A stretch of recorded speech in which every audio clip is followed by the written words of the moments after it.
Natikman mo na ba ang Arab Bangladesh Indian foods dito sa may Bayambang, Pangasinan? Abay kung hindi pa, tara samahan nyo ako sa ating panibagong food trip adventure. Dahil kung saan nga may masarap, agad-agad natin yang pupuntahan. Sa mga ka-adventure, andito na tayo sa may Balon, Bayambang. Dito sa may Zone 3, Burgos Street, Bayambang, Pangasinan. Dito sa may 14 Biryani House. Malapit lang to sa may PSU Gate 2. At andito ulit si Ningmo. Pagkapasok nga natin mga ka-adventure, agad-agad bumungad ang napakaganda nilang ambience dito. Malinis at maluwang. Hey, what's up mga ka-adventure? Andito nga tayo sa may Bayambang, Pangasinan. At dito nga tayo magtutungo sa may Pardin Biryani House. At ating tikman ang kanilang mga nagsasarapang mga biryani dito. Indian foods at napakarami pang iba. Kung gusto mong ma-experience yung Indian foods dito, kaya tara, arat na rito. At heto nga pala yung kanilang mga menu. Pakipos na lang yung video para makita nyo. Kaya kung hanap mo ay Indian foods, Arab, Bangladesh foods, marami silang binta rito. Kumusta po yung biryani nila dito, sir? Masarap. Hey, sir. Masarap po. Sir, kumusta yung biryani? Solid po. Sulit. Ma'am, kumusta po yung biryani nila dito? 10 out of 10 po kasi regular customer na po kami. Thank you. Taga saan pa kayo mo to? Mga tanong po. Okay, thank you. At pagkalipas nga ng ilang minuto, andito na ang ating mga in-order.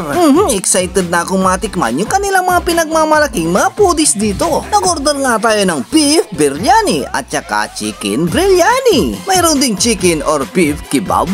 Napakasarap din tong kanilang vegetable salad at itong kanilang samosa. At heto, chicken or beef shawarma. At heto nga pala yung tinatawag nilang chapati at masala beef.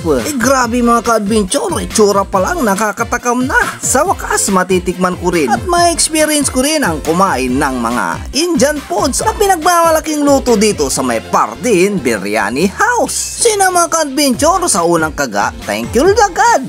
Grabe, napakasarap naman itong kanilang chicken biryani. At sunod naman nating tikman itong kanilang chicken or beef kebab. Napakasarap naman talaga mga ka-adventure, ang lambot ng kanyang karne. At heto nga pala yung tinatawag nilang sambosa. Para siyang empanada mga ka-adventure dito sa atin. At lalo nga itong sumasarap pag nilalagyan mo ng sauce. Ay sus, Ginoo, quality. Mapapa, ay kasasarap. At heto mga ka-adventure yung tinatawag nilang kubos or chapati. Kung galing ka o nagtatrabaho ka sa Middle East, sigurado alam na alam at natikman mo na rin yung mga pagkain na ito. At lalo nga daw itong sumasarap pag sinasawsaw mo sa kanilang beef masala. At kung nanonood ka pa hanggang ngayon, paki-like, follow naman po ang ating page. At pa-share na rin ang ating video. Sir, kumusta yung biryani nila dito? Masarap siya. Masarap? Masarap. Quality? Quality. Sir, kumusta na po yung biryani nila dito? Safe. Masarap. Binabalik-balikan ba? Opo. Okay. Quality ba?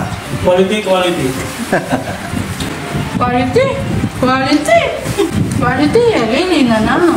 Kaya kung ako sa inyo mga ka-adventure, dumayo na rin kayo dito kay Insan. At yayain mo na yung mga friends and family dito sa may Pardin Biryani House. Dahil kung saan nga may masarap, agad-agad natin yang pupuntahan.